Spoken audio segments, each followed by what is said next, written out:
This is how I transformed this super rough piece of wood. I started by tackling all the rough edges with hours of careful sanding, really shaping each curve and contour until it felt just right.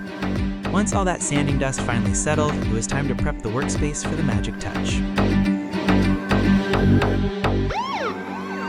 Then comes the clear coat. This is where the wood truly comes alive, bringing out all that incredible grain and depth that was hidden underneath.